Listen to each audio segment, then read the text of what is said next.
I'm sorry. I love that music. How do y'all like that little intro there? I thought Cool. it's perfect for this spooky week. We're getting closer to Halloween, so our favorite time of year, at least for me. And we're back to Mystic Whispers podcast, and I'm your lovely host, Josh Bud here. And we have some live people with us tonight. We're with our co-host Casey and Lynn Norman. Welcome back, Lynn. Casey. I'm here. Yay! Uh oh. I'm right here. I see ya. How are you? We're doing great. How are you guys doing? PG. I'm nice and warm down here. Sorry, I'm getting ringtones like crazy. It's only about 220 degrees here. Nice and cool. I see some comments already. So what's up, y'all? Thank you for joining with us tonight. You know, we're one step closer to Halloween. I don't know about y'all. So what is it about Halloween where the veil becomes thin or thinner? I always say thinner. They usually, what do you think about that? What are your guys' thoughts? Well, I don't ever do much for Halloween. Either. Myself. I mean, some people dress up. I don't bother with that kind of thing. Right. I got my witch shirt on. I should have worn my witch hat, which I'll do on Friday. We have another show on Friday. So I'll be a witch this year. So yeah, do you guys have a favorite tradition or that you like to do with your family around this time of year? Nope, I don't have any. I usually do a little bit on the first and second also. All Saints Day and All Souls Day. Oh right. Yeah, okay. Yeah, I heard about that. I don't know much about it though. So Lynn, you're also an author, right? Nope. I thought maybe I said wrong, sorry. But I you have a favorite book? I wish I had the time and the fingers. You have a favorite author? Who? I have a couple, actually. I like, of course, Stephen King. Of course. And the other one is female. Heather Graham. Mm-hmm. I can't say that name right for the life of me. Graham. Did I say it right? Maybe. Close enough. So, guys, this is to be for either one of you. Okay? Here's an open-ended question. What initially got you inspired in this field? Go ahead, Casey. You first. Me, honestly, I don't know. Well, I can tell you real quick. Born and raised in Georgia, there was Native Americans living all over Georgia. And we lived close to a river, close to a creek, close to a small stream. And there's bound to have been Native Americans living there for thousands of years. And I used to see figures in my bedroom at night as a child. Meaning like shadow figures or like apparitions? Yeah, just figures I could see in what little bit of light came in from outside. Oh wow! But it wasn't cool, of course, to go in cemeteries, although I did, or hunt ghosts, although I did. I've done it too. Until after Ghostbusters. Back in the 60s, it just wasn't cool to talk about it. There you go. There's on it. There's my name in big print. Smithsonian. For real. Landor man, folks. So, Mhm. yeah, as a fellow, paranormal investigator, right? And I'm sure we experience, I know I have experienced a lot of things that brought me up to this point. What is your experiences that impacted you the most? That, like, what was that? What was your initial experience? The first experience, or the best experience, or what? Whatever you like to share. We got hello. Well, I'm known for, of course, finding out who the White Lady is of Bachelor's Grove. All right, that's cool. You all remember the pic Yeah, that Dale Kazmarik's group took. I think Now if you he's an have, author. He's written several books. huh? He's the guy you could get on a show. He'll if you ask him, he'll appear on your podcast. Sure, bring him over. He's been ghost hunting since 1973. I was a junior in high school. To show you how long he's been around. But Oh, wow. it took me about 2.5 years to get on the good side, because she didn't allow anybody to try to video her. That picture was an accident back in 91, taken with high-speed infrared film. And I got lucky enough, one of very few people, only 2 real paranormal investigators have been in that house, the Humphrey house, about 3-4 miles away from Bachelor's Grove Cemetery. And I took a picture, a wedding picture that was shot in 1863, and put that picture side by side with the White Lady from Bachelor's Grove picture, and the dresses match. Oh, wow. Of course, you can't tell what color it is with infrared film, and of course, with the very yellow photography from the 1860s, there's no color there except yellow.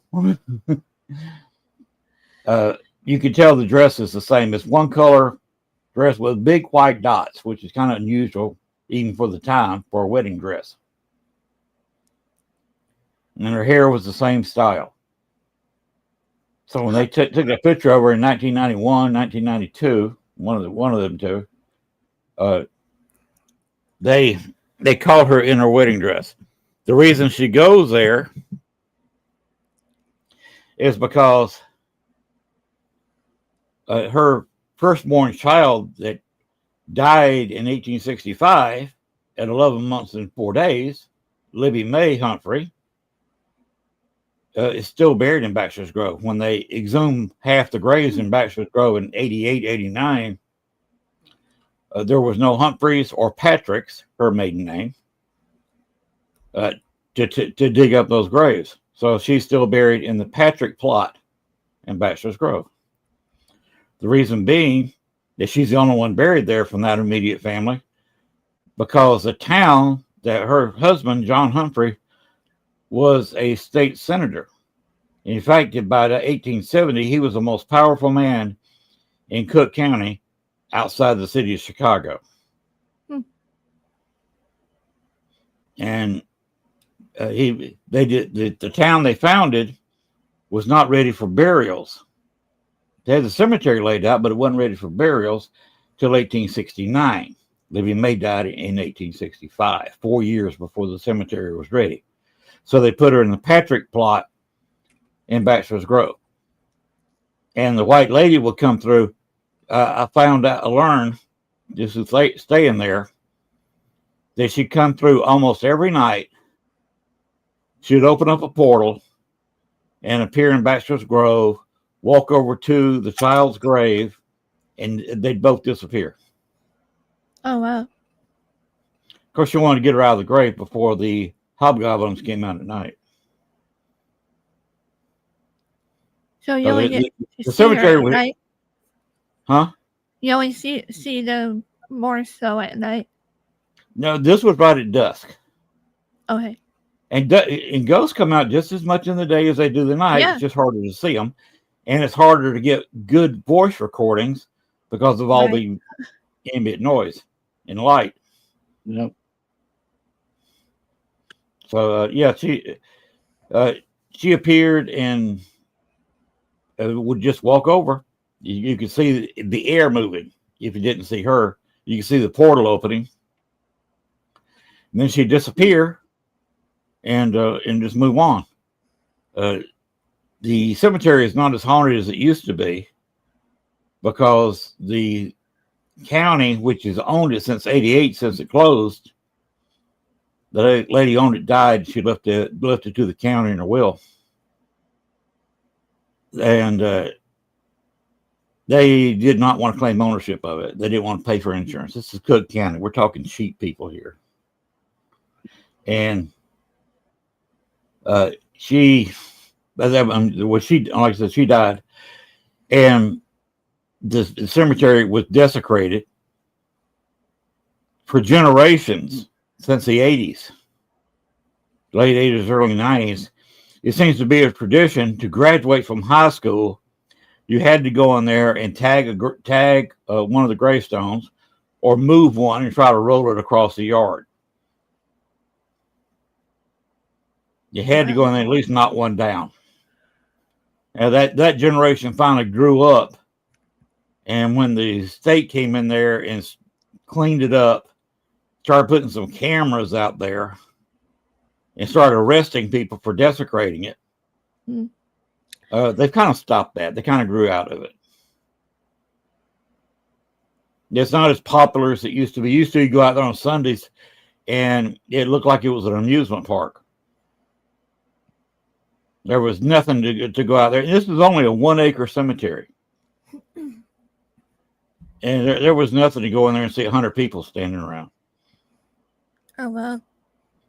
There'd be a tour. You had to walk a quarter of a mile from the parking area to get to the cemetery. And you had people walking back and forth. You'd think if people didn't know there was a cemetery and a hiking path down through the woods there, they think somebody was in the woods giving away money. Because there was that much traffic on Sunday, and a lot of times on Saturday. But that's really slowed down now. They're keeping it cut so it doesn't look as creepy. No, I have to ask this because I'm kind of familiar with the background and history of it. Do you think it should be related to the mafia one time? No. Casey can help me out with this one. Casey. Yo. If Al Capone asked you to go kill a man or a woman and dispose of the body where nobody would find it, would you put it in 5.5 feet of water? No. Exactly. That's as deep as the pond is. At its deepest, when you've had a lot of rain and the pond's got an overflow attached to it. So at absolute max, with water flowing out of the overflow, it's only 6 feet deep. If it hadn't rained for a while, it has gone down to 3 feet deep. It was usually hanging around 4.5, maybe 5 feet deep. That's about my height. So you don't put a body in that shallow water, like Casey just said. But apparently they do, and that's why I was wondering. But no, they didn't. It's been checked. There's no skeletal remains. Oh, okay. They've gone down there with small submersibles. There's nothing They were like looking for headstones. They actually pulled out several headstones out of the pond. But wow.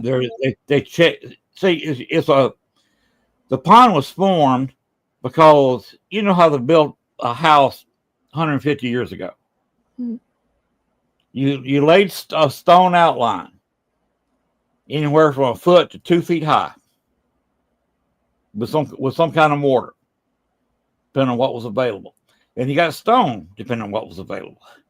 That was a large piece of granite sitting there, and they had stoneworking tools and just chipped away and got granite pieces to build the foundations of their homes there when the place was first settled. And so they ended up digging a pretty good sized hole. Basically, it's a rock quarry. So it's solid rock. And of course, you got a little bit of mud now there and a little bit of, dead vegetable matter, whatever. That's why they were able to check it for bodily remains. All you had to do is go back there and let the whirly things of your old submersible blow the mud, the little bit of mud out, and they could check the granite below. So it was no problem to really check the whole pond, and that's why I can say with confidence, no, Al Capone did not put bodies there. Now, Al Capone had what actually was Bottles Capone, his brother, had a bar, which was a brothel, of course, speakeasy, a few miles away. And down the road from it, about a mile and a half, was a much larger lake, a much deeper man-made lake. Now, I think I've been told it's anywhere from 40 to 60 feet deep out in the center. Wow. That's where you put dead bodies. Yeah. I wouldn't be surprised. Yeah. Doesn't that make sense, Casey? Yep. I actually ran into Al Capone's spear a couple times. Yeah. He's not a nice guy. He does not like me. He probably might like me. Because I'll be real. And by the way, that bar, which is called the Irish Legend, I was investigating it one night and got an attachment, an old prostitute that died during an abortion in the 20s. And this is why I look like this today. I used to look normal, but here I sit. Yeah. Yeah, it takes a lot out of you, investigation. It really drains you, and the spirits can drain you, and even our equipment. So is there any way that you go through, like, excuse me, spiritual protection or anything that you like to do before and afterwards? Yeah, I go through a little spiritual protection, and then I tell them not to follow me. Because a couple of times I've forgotten the do not follow me home, do not leave here. You belong here. I'm going home. Do not follow me to home. I got followed. They don't listen, huh? They follow. No, I forgot to say it. Most of the times when you say it, they'll listen. Mm-hmm. I forget to say it, and look what happens. Yeah, look what happened to me. I haven't had anything follow me home. Of course, my spirit guide doesn't allow it, so. Oh. Right. You're lucky. I need one of those spirit guides. I don't have to ask. He's there. He makes sure nothing follows, which is nice. Right. I do have a question about spirit, because we're talking about spirit guides. Do you know what they could be, or like someone we might have known, or someone that we never did know? But still, like, I've known people with them. I don't have one myself, but I've seen people with spirit guides they didn't know. It's just somebody they kind of met. Others were just family members. Some were deceased friends, deceased family. Some of them were just a kindred spirit they met someone along the line, or just didn't have anybody to be a spirit guide to, and they were attracted to somebody a kindred spirit. That's how I met my guide. He actually came to me in dreams, and then he's been around ever since. So I tend to hear spirits, so that's how I noticed them.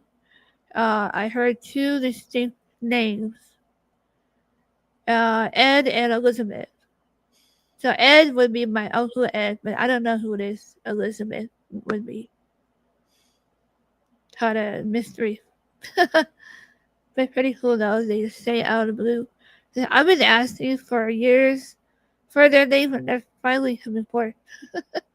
I think because my abilities get stronger as well. Yeah, to tell you another story about in the interesting investigation. I was in New Orleans, Sure. which is always interesting. Bucket list. Huh? Bucket list. Okay, bucket list. Okay. I was in the old French Quarter Wax Museum, a place that closed the day after I investigated it. Hmm. They were open Friday, had an all night investigation. They were open Saturday for I think 3 or 4 hours. Had a farewell party for the staff. Locked the door, and Sunday. By Sunday, about 11 o'clock or noon, when I got there, I walked back there just to see what was going on. They were already vacating the place. They were pulling stuff out because they put everything up for sale. It's condos now. They left the facade, built condos inside.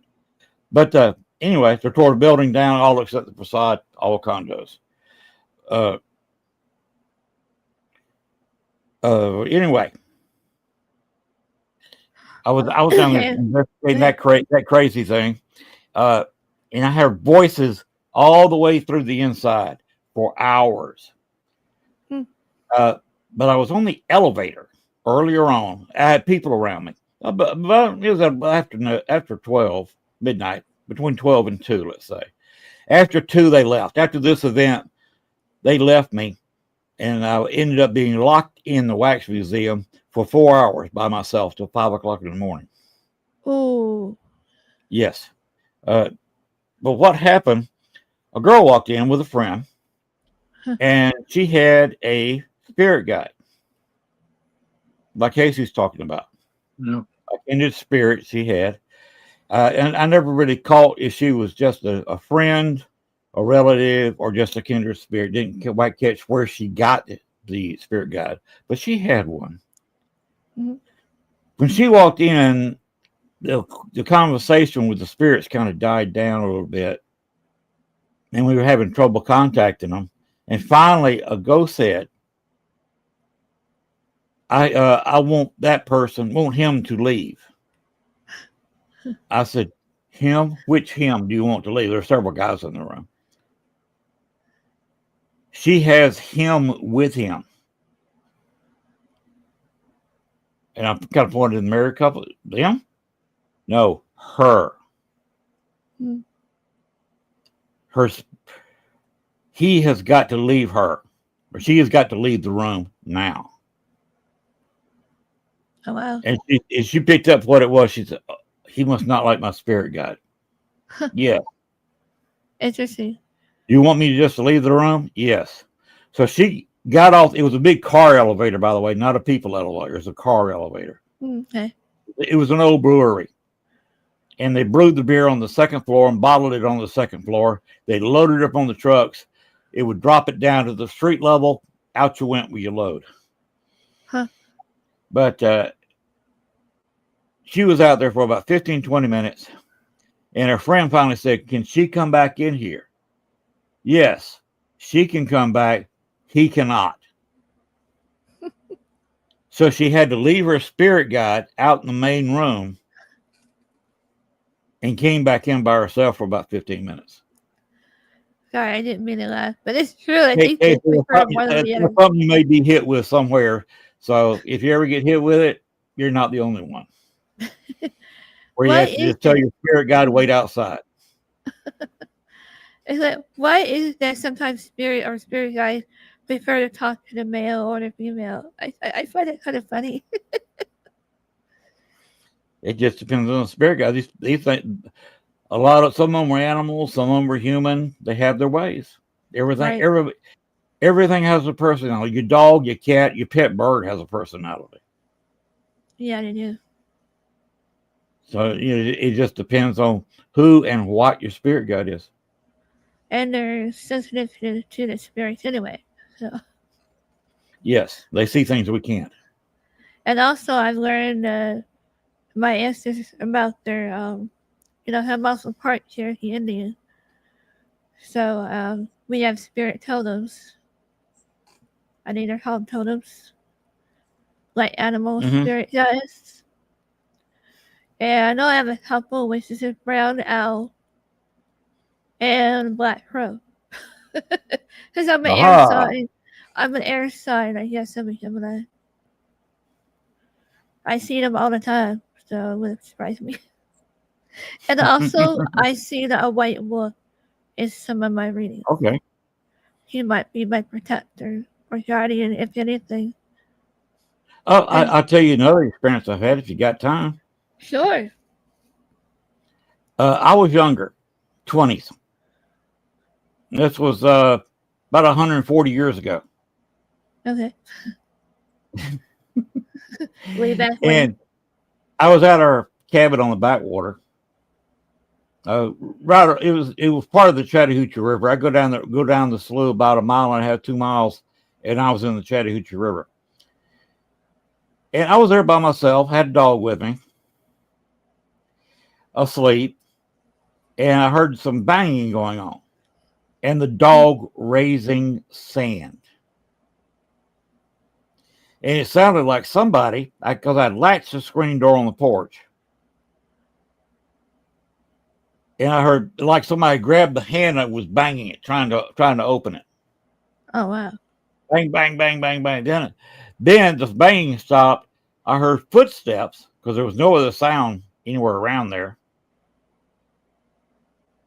And I just kindly pointed the rifle that I had.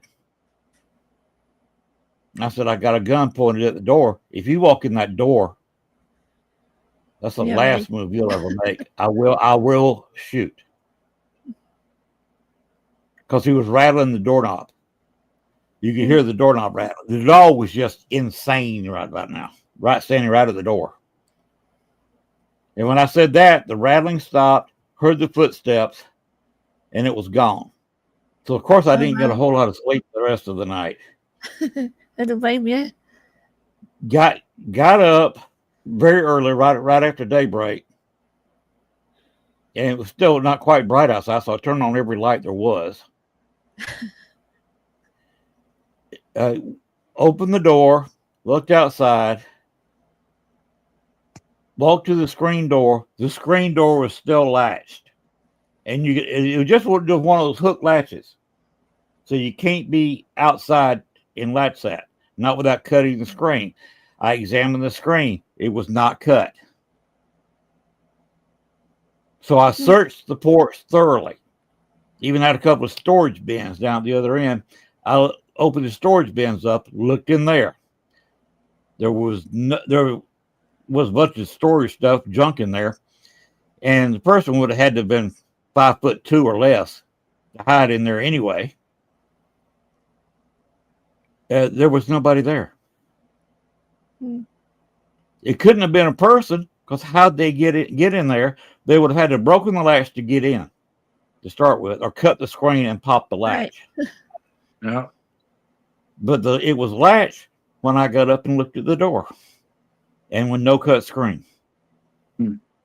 How would they have opened the latch coming in and shut it on the way out? I can't debunk that. Nope. No. So that was the ghost experience right before. That was actually before Ghostbusters came out. And apparently, so I couldn't talk to anybody about it. Right. Yeah, you But couldn't back the in dog and raised sand and until several minutes when all the sounds faded away. He let out a couple of barks, but then he called him. I called him over there to me, and he laid back down on the floor. So it wasn't just me. The dog was really upset. Yeah, I always say pay attention to your pets, because they sense things more than we can. Obviously. Yes. Even to the natural things besides paranormal, they can sense earthquakes, they can sense whatever, I always pay attention.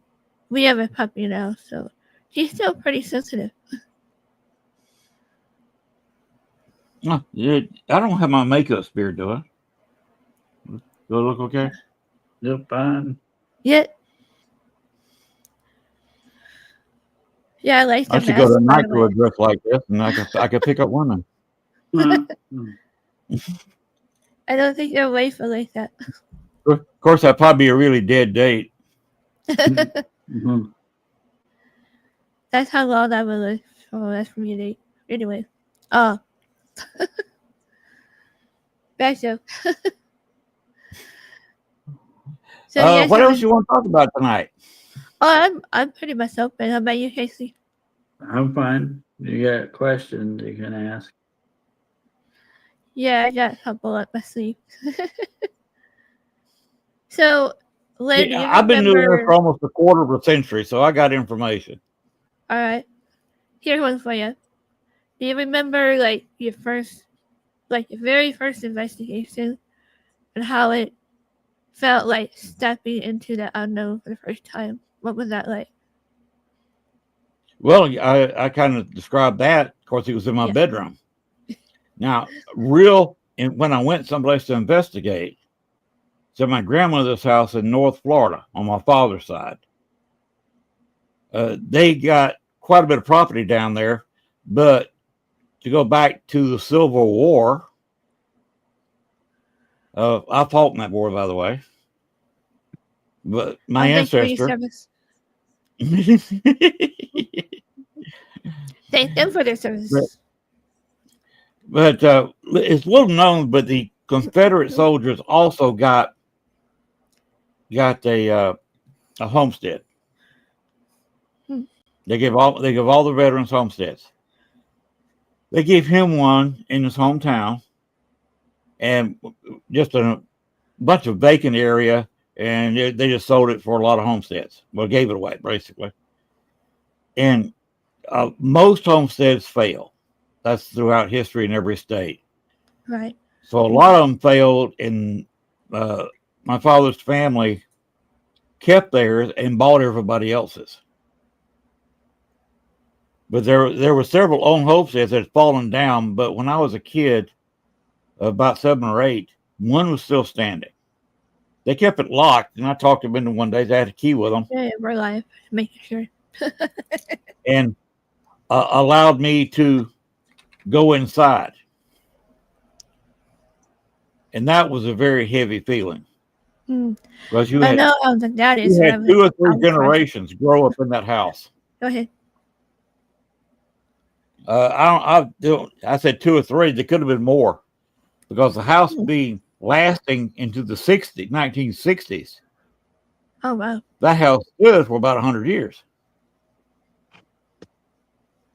and it had been vacated for a couple of generations. But there was probably at least 3, maybe 4, maybe 5 generations grew up in that house. And it was just a shack, and it was falling down.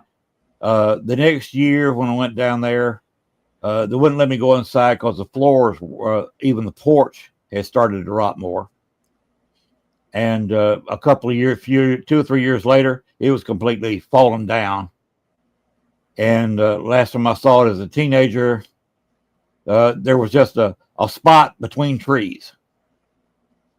The trees around it, of course, being much older and bigger, and that just kind of being a grassy area with trees surrounding it. And that's all it was. Because it was wood all the way to the ground. Didn't have the stone foundation like they did up north. But that was creepy. That, like, as you described in your question, it's kind of heavy, kind of a creepy sensation walking in there. Because even the aunt who lived there hadn't walked in there in years. She just kept it locked so nobody would get in there. She wouldn't have somebody, looking for a place to stay and end up staying in that old house, and she wouldn't know it. So she had nailed everything shut but the front door and just put a padlock on it. And that's the first time she'd been in there in several years when she let me in there. Because I think he creeped her out. Oh. Did we lose him? You're still there? Yeah, I'm still here. Oh, you kind of went out. Sorry. I did? The audio went out. Yeah, a little bit. I think we're back. Okay, sorry about that. All right. So, yeah. Okay. have y'all got any investigations coming up? I just had one the other night. This past Saturday, I had one. How'd it go? Good. My spirit guide showed up like he always does. Saw two of the same shadow figure I seen last time I was there, and I also heard two disembodied voices for the first time. Oh wow. Cool. It was Oh. called something. What was it called? A tannery? Yeah, One of those tanneries. it's called the Berlin Tannery. Okay. That looks like a pretty huge place. It is. It's a pretty good sized place. You can get lost in it pretty easily. Especially when it's dark. I get lost. I get lost anyway. And I hadn't been on investigation since the spring. Kind of had a busy summer here working around the house. But I was at the Andrew Jackson Hotel in New Orleans for about 2.5 hours. And Oh wow. somebody else that was with me asked the expert of the area, Chris, a friend of mine, if, by the way, he is with New Orleans Paranormal Society, who will be doing the New Orleans Paracon in 2026. He's the Chris part of Chris and Jennifer Talley. Okay. And they're going to have their main star there is going to be John Zathras. I met John Zaffis. Not me. Just kidding. So, but the way they're doing it is you can sit there and hear him talk, give a speech, and maybe speak to him a little bit in the hotel. But at night, Friday, Saturday, and Sunday night, John Zathras will be leading an event, a ghost hunt at one of the haunted locations. Oh wow. So you could actually have the opportunity to ghost hunt with John Zathras. That'd be cool. That would be. I haven't met him yet. Oh, the other guests, they've got some Catholic priests going. So they would got another guy who does protections. He excels in protections. So if anybody wants some protections before the investigations, they can have it. I do. So that sounds pretty fun. I want to try it out. Available. Go to NewOrleansParacon.com and you get your tickets and get the information on everybody that's coming down. Hey, it's a very nice hotel. Got a swimming pool on the second or third floor. So it's one of those pools up in the air. Just a couple floors right there on Canal Street. But it's actually right on the edge of the French Quarter. Yeah, I need to go sometime because I feel like I'm stuck here. Like, a little bit. But I need to get up. But what I was saying about the Andrew Jackson, little kid, I would say kid, he's about 12, 13. He asked Chris, what does you know anybody named Toby? He said, no. Chris said, no, don't know anybody named Toby. That's a new one on me. He said, well, they kept saying Toby. Huh. And I said, okay, that's me. I had a friend of mine, that was his stage name. Mm-hmm. And he died about 2008. And he probably knew I moved to New Orleans before he died. Right. But he died well before I moved down to Arkansas. So he may not know where I was. And finally found me when I was going down to New Orleans, because just about all spirits go to New Orleans because it's a crossroads. I was wondering about that. New Orleans it's kind of like the airlines have, where they have that big central terminal you got to go through. No. Like Delta's, Atlanta. Who's in Dallas? I don't remember. We have one out here, I think, in Ontario. Probably. Yeah, I think it's a hub. They call them hubs. I think New Orleans is a hub. And he apparently went through there And since I was there, he's saying his name, trying to get my attention. Which, when I said that, it was like, ooh, I guess he knows you're here. And of course, this scared the kid. Yeah, isn't that funny how they recognize you even though they passed on? I think they see our auras. Some of our auras are brighter. Like, especially if you have gifts. I've been told that. I don't know if that's true, but yeah, I find that interesting. Yeah, the whole field is interesting. That's why I'm in it. Yep, same here. I just talked about ghosts, spirits, demons, angels. I experienced it all practically. What about you What all? was that? I don't know. That was weird. I don't think that was me, was it? I was moving, but I wasn't touching the mic. Oh, I'm having some troubles all day today. and that After too, working, and work- that 2 days too. of hard work. Yeah, 2 days of hard work. My legs just aren't used to it. Well, I've had so many surgeries and double knee replacement. So, yeah, I haven't really done a whole lot with my legs in years, and working like I did Sunday, and then working like I did yesterday. My legs are just gone today.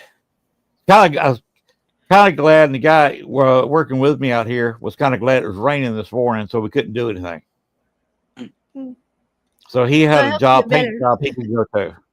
And I said, I'm just going to come in and chill out.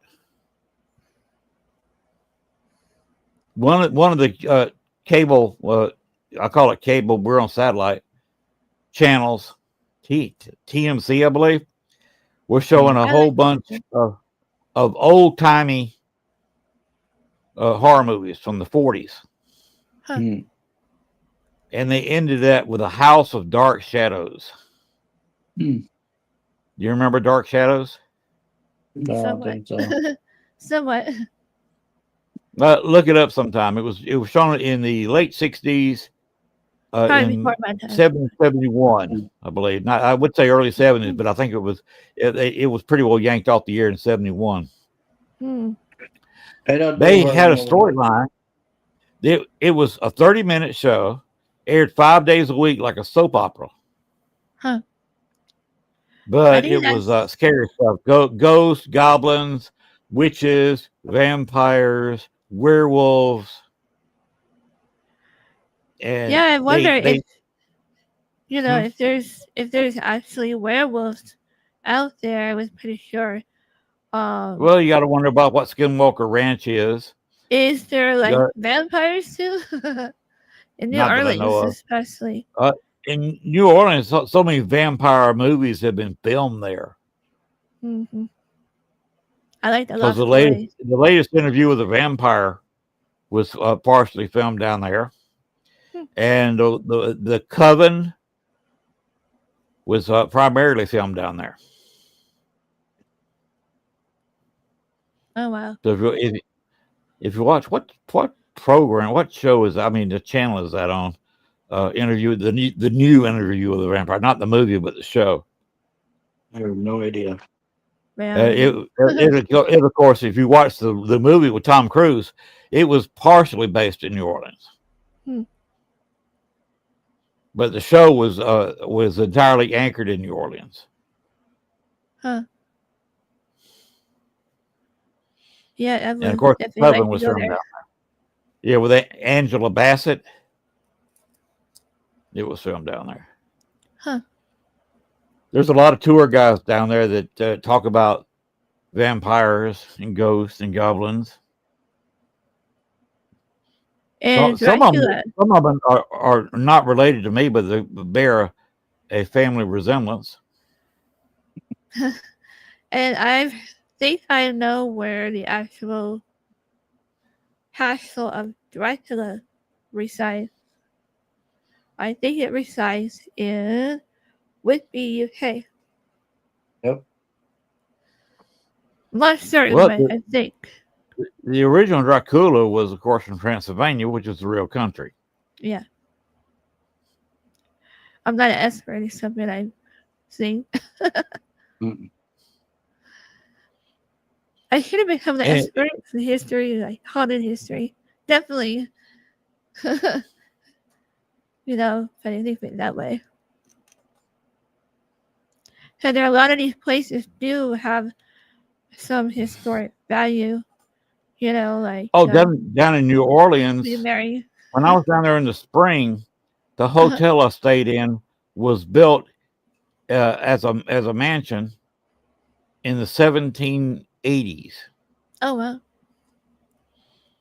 A lot of buildings down there are older than the United States. I bet, yeah. And the hotel I stayed in was a collection. It was a mansion. They got part of a museum, the old jazz museum, and they moved several houses around there. And basically, you got a collection of houses kind of connected together. The half of it's divided by a street, kind of splits it in half. And you can stay in the houses or in the main part, in the main mansion. And in the main part, there's 2 swimming pools. Even the part across the street has everything's kind of built in a box, and you have 2 very nice courtyards. They got trees growing in them. Yeah, there's a fountain. There's a fountain in one of them. The one we stayed at, you had to walk all the way around. That house has some history, and it was built before the main house was. It was built about 1740, 1750. And that's where I was staying. And that place was definitely creepy to stay in. You either don't believe in ghosts, or you try to tolerate what's there. Right. That's what I try to do in the most hauntings. That's why the wife. That's Go why ahead. the wife tells everybody, at least he takes me interesting places.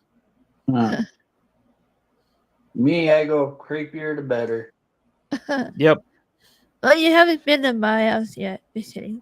I've experienced it all here. It seems like I have one of those poltergeist haunted, I believe. Used to be. And things calmed down over the years because I don't try to give it initial thought, you know. So I experienced doppelganger. Not my own, but my cousin's doppelganger in this very studio. And then I experienced possibly a white mist. It's like I seen it with my own eyes, and my camera, picked it up, and others seen it. And I actually went, whoa, I was bit by it. But I haven't seen it since. We lost Casey. Did we lose Casey? Yeah, he's gone from here. Uh-oh. I just leaned back to stretch out a little bit, and when I looked up, he was gone. Oh no, never mind. He got beamed up. Hopefully he can return. If you guys are listening to Mystic Whispers podcast, we've been chatting with Lynn Norman. Maybe he'll come back as a vampire. Maybe, you never know. Come back with fangs and be wanting to drink our blood. There he is. Oh, he's back. I hit the wrong button. Oops. That happens. Okay. We were saying, I think he got beamed up. She was concerned about you being kidnapped by aliens, and I was concerned you'd come back as a vampire. Yeah, whatever works, I guess. I would rather be beamed up than be a vampire. Sometimes you don't have a choice. I'd rather be a vampire. I'm a night owl as it is anyway, so I might as well be a vampire. Yeah, we might as well be, right? But like you say, we're like investigators, we're like firefighters going into the building. It's like we're like paranormal firefighters. So by the way, did you want me to make an appearance as my human self? If you like. I could. Oh no, here we go. Just kidding. Time for the unveiling. Hmm. All right. There it is. Woo, there he is. Huh. Now you can breathe. Now with the hood up, I just look like a monk. Yeah, that's You do cool. notice I have grown my Christmas beard out There you go. since Yeah, I'm a gray beard. Well, it keeps my I face shaved warm. mine. I do a lot of outside work Yeah. during the wintertime. Yeah. Have to. Yeah, 2 acres of land and a house. You end up doing work outside, and some of it has to be done in the wintertime. The beard keeps my face warm. Plus, it's fun going around town, and every stop you make, all the kids start waving at you, Yeah. Yep. which can be fun. Yep. Really, it's fun to show everybody what I really look like, and makes it a lot easier to drink my sweet tea. And being a native Georgian and living in Arkansas, sweet tea gets consumed. Yeah. I'm straight up. So I'm not drinking alcohol. I'm No not worries. Straight up sweet tea with just a little bit of lemon. I can't drink alcohol, so All right, I saved the best questions for last. I know we're getting towards the end here already. I was about to ask you how long you wanted to go tonight. No. I can last an hour or so, and and The show I recorded for this coming Thursday, we went an hour 45. oh wow. Huh. But go ahead with your last question. Oh right, before I lose it in my notes here. What natural explanations do you think that another step is out there? And I say it's always good to be skeptical as well, but I always say at least be open. And sometimes we might overlook when it comes to, let's say, true hauntings or a house. Have you ever come across that? Come across to what now? Like, if you're investigating, like, someone asks you to go through and they claim that it's haunted and really it's not. Okay. I'm laughing. Amusing story. Okay. Wow, on my white hair, it reflects the flames. Look at that. Wow, I just noticed that. I have Anyway. it right here too. That's why I'm wearing it at. Anyway, it's doing a home investigation with, I'm not going to name any names here, okay? Okay. With a pretty large group of investigators. One of them was a so-so investigator. I'm definitely not going to name his name. Another one was You can tell me later. a very good investigator, but he was slowly moving out of it. I think it was starting to bore him. You know what it is. Some people, a lot of people, get in the paranormal. They're in it for 10 years and they're done. Others come in, they hang around, like Dale Kazmary, we were talking about earlier. Has been in it since 1973. And I've been in it for 25 years. But some people come in, they get out. And they're usually a little weird when they get out. I never saw anything. I never had paranormal experience. Whatever. They're usually mad because they never became famous. Mm-hmm. And this guy in his heyday was a pretty good investigator. But on this particular, I've investigated with him twice, and neither time did he brought a bag in, didn't pull anything out of it. But anyway, he was there. Several other people were there. And it turns out she didn't find and say her place was haunted and contact everybody through any kind of paranormal site. she found it was a supposed psychic. He was wanting to be famous too much, and I sometimes doubt his validity of being a psychic. He literally disappeared about 3 or 4 months after this. And I never heard from him again. So he thought he was going to go to Hollywood, go out there to California where you are, and become famous. I've never heard of it. It don't happen that way, unfortunately. Yes. Unless Not you're everybody goes to Hollywood chasing stars finds one. Sometimes they end up in a cow patty in Nebraska. But anyway, she found everybody on a dating site. Oh, She invited all male investigators. Instead of inviting one or a team, she got a whole bunch of people, and they just invited me, the people that were investigating, wanted me to come along because I actually added validity. And they knew I had several little toys I like to pull out, and I could use that. But her place is no more haunted than any place. I can't think of any place right now that's not really haunted. The Vatican's haunted. The White House is haunted. But her place was not. The condos had only been built. She lives in a gated community. The condos are only about 7, 8 years old. She was the first one to own that particular condo. Nobody lived in it or lived in some of the surrounding condos except the people that were in there. There may have been somebody that died somewhere in that complex, but they were not close to her.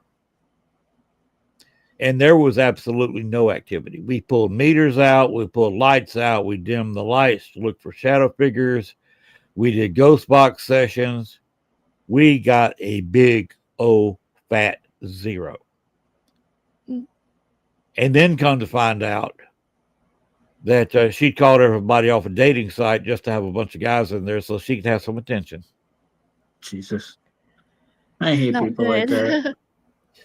Another one down here in Arkansas, they asked for, well, they tried to contact a friend of mine.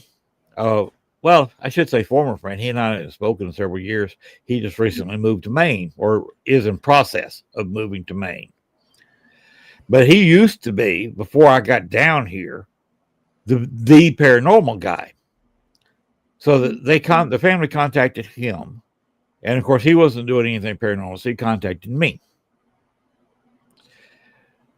Well, I contacted the family, and was talking to the husband. He was all excited about having a paranormal investigation of their home because there was a spirit there that they wanted to find out what the spirit wanted to tell them.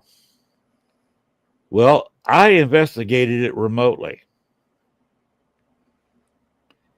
And come to find out, there is a spirit in their house.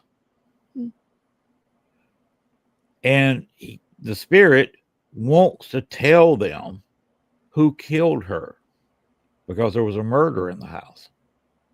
Oh, wow. Related to these people. And they don't know who the killer was. The lady wants to tell them, but didn't like me being there. She didn't want me there. And got kind of physical and handsy in a remote way, so I left. I told him this. She was a non-believer. She's a religious person, which means in her world, ghosts do not exist. Right. And ghost hunters contact demons. Because he was watching Ghost Adventures all the time, and all she heard every week was demon this, demon that. So it reinforced her belief there are no ghosts, there's only demons. And she refused the investigation. Told me the night before, 24 hours where I'm supposed to be at their front door for an investigation, not to come. Because she was not going to let me in the house. He was disappointed because he wanted to see how a real investigation was done because he was a Ghost Adventures guy. The And then, of course, just to freak her out, I described her dining room to her in detail. Colors, pieces of furniture, how they were arranged. I've done that. I've only been through the town they lived in about 3 times since I've been in Arkansas, and didn't stop. It's not like I stopped for gas and, oh, they must live over there. No. I didn't even stop for gas in this town. We just slowed down to the speed limit and kept moving. So I've been within a few blocks of her house because it's just a small town. But I had no idea where their house was. I was going to have to put it in GPS and look for it. Right. But she absolutely refused. But she freaked out. She got off, handed the phone back to her husband, and she was done with me. Of course, she had no explanation for how I knew how her dining room was, and that just freaked her out. I did this to people too with my readings. And talking about ghosts, do what now? I've done remote reading. I did a property down in Texas, and I'm in Wisconsin. I've never been to Texas, ever. Oh, okay. And I live close to Texas now. We still neither one of us have ever been to Texas. So I'm right there with you in that boat. Either. Yeah, because I told them to take a photo of it. Don't put the name of it. Don't put the address of it. Just the photo.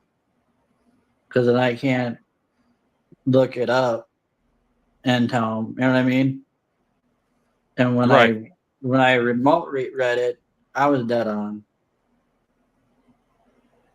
of what happened there. Right. I remember one time I did a reading, and I actually felt my spirit astral travel there to that particular location. And I think I stared at lady. She was like, so like, oops, I think that. Yeah. Oh, I spoke with Ghost Adventures when I was down about 5 years ago. Longer than that. Yeah, I used to watch that show. Several years ago. I was down in New Orleans on a much earlier visit. And I did a 2-night investigation of the Andrew Jackson. Oh. And a guy that worked for the crew on Ghost Adventures. Who's never on camera, never did any FaceTime. He was crew. And what he did, I didn't ask exactly, but he handled the equipment. Probably basically a roadie. But he said he wanted to see what a real investigation was, so the people on the tour said, hang around him, pointing to me. Because it was the same group that I went to the wax museum with. And we sent him into a hotel room, and come to find out, doing research later, it was a room where a person was found dead. And they never solved whether it was a suicide or a murder. Found a dead body, been shot in the head. They don't know if it was a suicide or it was a murder and they made it look like suicide. But he went in there by himself with a voice recorder, come running out screaming. This full-grown man, mind you. Screaming, waving his arms, and he recorded a growl. Something growled at him. I've had kudos to him. He held the recorder straight, and you hear a growl when he plays the tape, and then you hear him screaming, running when he ran out of the room. You're not supposed to run? No, running is forbidden. He didn't hang around me the rest of the time. Because I told him I don't like runners. That's why I always wear tennis shoes. But yeah, you're not supposed to run. I've got artificial knees. They told me when I got them, and got one in Chicago, one in Little Rock, 2 separate doctors, 2 separate states. They both said, if you do a running program, you will half-life the knees. He said these Yeah. things should be good for between 12 and 15 years. If you never run, you're looking at closer to 15. You may go 16. But if you develop a running program, you jog a few days a week, or any kind of running program at all, you'll be replacing those knees in 7 to 8 years. And I didn't see any need, as old as I am in my 60s, to I'm getting start a there. running program. That was just why at this point. Right. I made it to 60 without jogging. I made it at 70, and all I've got's about 9 months left, and I'll make it to 70. You know, to all the people who say you got to run. But I didn't want to half-life the knees because I didn't want to go through that surgery and the therapy again. Right. And having them done at different times, that meant in, let's say, 8 years, one gives out. They were 3 years apart. So 3 years later, that one gives out just because I wanted to run. And I got to undergo a surgery. Now, sure, I got insurance to cover it. But those surgeries, depending on where you have them done, are between $75,000 and $95,000. Oh wow. More than I can afford. Yep. So do I want to go through this thing twice every 8 years? No, the jogging is not worth it. It's No. not worth it to my insurers, now Medicare mostly. I They probably would tell wouldn't me make. real quick, don't run with those things. I probably I wouldn't can't- last 1 mile if that. I Oh, can't run. I can't run 5 steps. I it can't hurt. run. I I can't can run. walk. I can't run because if I do, I have a metal rod that goes right through my kneecap. So yeah, no thanks. Ooh. I broke. Yeah. I broke both of my bones in my right lower leg, both of them. Ouch. How the hell did you do that? Slipped and fell on some ice. What you Ooh. did that for? I always say. They don't know That's how why- to deal with. They didn't know how to deal with black ice, so Well, that's why you need to move down south. Mm. See, I down got- here, when there's ice on the ground, nobody expects you to come to work. I don't work anyway. So Oh, okay. if I go. Yeah, Nobody I'm if I expects go you to tired. do anything. They'll call you from work and say, okay, the roads are icy. Don't bother coming in. You're I'm like, not there. I'm at home. I got my feet propped up. I'm in my underwear watching TV. All right. Don't go into work. for Yeah, for me, get popcorn movie. for me, that doing this and ghost hunting is my work. Yep. Yeah. Dale, the guy I mentioned earlier, he has for several years now. He's never been a runner anyway, but he became less of the person leading the investigation, more to the person watching the monitors. If you got the remote cameras, But I wouldn't mind doing that even. I mean, I never run, but I did like a 3-mile walk thon one time. It was for his cause, for cancer. oh, if you ever want to go to Gettysburg, follow Dale Kazmarek. He's not going to get there many times. He may have Bucket one list. Gettysburg trip left in him. He loves the place, and he could be a tour guide. They should have hired him years ago. Definitely on my bucket list. And speaking of bucket list, real quick, you have, I'm sure, road list places you guys like to go to. Well, if you're talking to me, my bucket list, White You or House. Casey? White House. Let's go. Yeah, but good luck getting in there though. Nope. We can write to the president, can we? Hey, we're yeah. Yeah, I don't think that's gonna work very well. I'm a Southern gun owner. The Secret Service is not going to let me within a mile of that place. Huh. I have a BB gun. Huh. I Where would you love like to go, one, Casey? What's your dream investigation? Mine would be any of the aircraft carriers, Oh, Okay. yeah. any of them. It don't matter which one. Well, they got that one in New York set up as a museum. And I think they do allow paranormal investigations, but it's expensive. I We want have to one out do. here. I want to do the USS Hornet. That's got a history.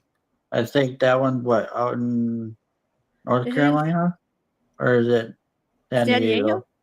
I think it's San Diego. I think it may I've be been San Diego. there. I'm not sure. You got the big naval base there, so Yeah. could be San Diego. And we have That's- another one out here in Riverside. And we got to tour through there, so I But- wouldn't be surprised. But it's any of the aircraft carriers or the submarines that are active, any of those. Okay, I've been how to the tall are Queen you? Mary. Huh? How tall are you, Casey? 5'9". 5'9". Okay. You passed me up.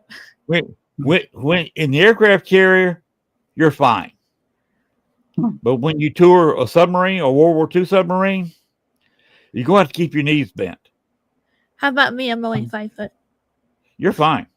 Nah, Because even in modern submarines, if you're over 5'10", you cannot serve on them.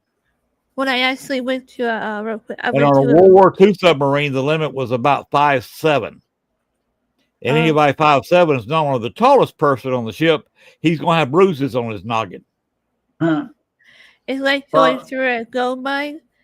If you're only a certain height, you don't need one to have. But I'm like, I don't Right. care. I want one anyway. The same problem, except they don't give you, if you're touring a submarine, they don't give you a helmet. Yeah. I'll request one anyway. Well, I You- wouldn't you- be following You my might, head. you might want to request one or take one with you and ask them if you can wear it. Yeah. well, you just gotta learn how to duck. And You- wear it. well, the trouble is you stay ducked. You kind of duck down and you stay that way the entire tour. If Yeah. it takes you an hour and a half to do the tour on the submarine, you've got your knees bent for an hour and a half. And wear good walking shoes. Not Because heels. there are very few places somebody 5'9" can stand up on a World War II submarine. They got one in Chicago, but I think you'd have to catch it at a certain time and have to be invited for a investigation because they've got it inside the main museum there. Gotcha. We have a nice, pretty cool train museum out here. They say it's not really haunted, but I feel it might be some energy there, if anything. And this is an I old have- town. I've been on. I was in the Pine Bluff train museum, Hmm. and I definitely felt some kind of energy there. But I didn't have any equipment with me because I was entertaining a friend from Switzerland, and I wasn't doing investigations. I was just being a friendly American host. Like I said, he's an old friend we've known. He knew Galen and I before we started talking. Galen, my wife and I met on the internet. Hmm. And we talked for a year or so before I proposed on the internet in a chat room. And when I proposed, we'd only seen each other one time. Hmm. We met at the Arnold Classic in Columbus, Ohio. Nice. Now, you ever heard of the Arnold Classic? No, I haven't. So It's one of the largest bodybuilding, arm wrestling, gymnastics Huh. Competitions on the planet. It takes up almost a city block of space. Right. It's just an amazing thing that he runs over there in Columbus, Ohio. Huh. And yes, it's named after that Arnold Schwarzenegger. Oh, who I was just going to say. So yeah, when we first met, Arnold Schwarzenegger was in the building. Lou say hi if you Ferrigno was in the building. Remember doing the Hulk TV show? Yeah. Along with a lot of other, the place was pretty well packed with bodybuilders from all over the world. Oh, wow. All right, so let's wrap this up. Glenn, where can everyone find you if they need help? Or To find me? Oh, you mean a place they can actually find me? yeah, like email or site or anything like that. The easiest way to find me is on Facebook. Just look up Lynn Dorman. There's the name. Right. Where is it? Right there. I'll show it again. And if you go to YouTube, well, there it is right there. If you go to YouTube, I have a check mark on YouTube. So just put in Lynn Dorman or CARC Lynn Dorman, and it will take you to my YouTube channel. I'm also on X under CARC Lynn Dorman. I'm also on I'm on TikTok a little bit. I don't spend a whole lot of time there. There's a lot of crazy people on TikTok. Yeah. And several Reddit, Pinterest. In fact, this show here is actually Pinterest. The announcements for it. Right. Yeah, you have to be everywhere, especially if you have a podcast and everything. Likewise, Casey, you're like same, you're everywhere, right? So I know you've been on your shows as well. Casey, where can people find you? I know where to find Nicole. You can find me on Facebook. I'm everywhere. I'm on Facebook mainly. Okay. Nicole, are you doing anything special for Parapost for Halloween? Well, I am doing the show. If you guys like to hop on and say hi, you don't have to say through the whole thing. It's open mic for everybody. We're on Halloween night, Friday night? Yeah. Same time. Same channel. All right. Because I know they've got their worldwide ghost hunt going. Nice. Yeah, I won't be on that long, so I know there's a lot of other shows live. Yeah. Halloween night is going to be everybody. Yeah. I think we're planning to have everybody on. I'm not sure what Lee's got going on. I think she was trying to have. I was going to have a show, so what she's doing, she's inviting all the podcasters on the network, Me included. with the link, with you included, to at least give the link and appear for a few minutes and talk about what they're doing. Okay, yeah. So I've got 2 people that were guests last month. They've got a kids ghost hunt at 6:00 Central. So I'm going to be doing that to start with. So I'll be on the air probably maybe around 5:30. Oh wow. And do that ghost hunt. And then later I was the Doss House. They were supposed to have a ghost hunt a little bit later at night. So what I was going to do is just keep that room open and give them the link. And when they started their ghost hunt, let them come ahead and be in there. And I've got just a lot of space to clear up. So I told Lee that I'd welcome any network people who wanted to come in and talk, because I'm not going to have anything to talk about for 3 hours by myself. Right? I hear you. So I'd be more than happy to have everybody here, and I can stay quiet, maybe eat supper, or drink some sweet tea, or eat a piece of candy. Yeah, sounds good. So that's my plan. So I'm also planning on coming on Saturday night for All Saints Day. Oh right. You gotta have the Days of the Dead, and of course on Sunday, All Souls Day. All Saints Days kind of go to kids. I'm going to be visiting, and I will be recording this, not live, but I'm going to get during the day. I'm going to be visiting a couple of cemeteries, and hopefully I can get some flowers, at least some kind of artificial flowers, and put on a few children's graves. All right. Thank Saturday. you for coming on. I have to end it now, and how much time I have. All right. Good night, everybody. Thanks, Take care. Happy Halloween. Stay safe out there and check their candies twice. Have a great Halloween Day weekend. And you too. Thank you, Lynn. Bye-bye. Thank you, Casey. And thank you, Misters, for listening on Mystic Whisper Podcast. And I'm your host, Nicole Jasper, signing off. Thank you, Lynn. Bye-bye. Bye.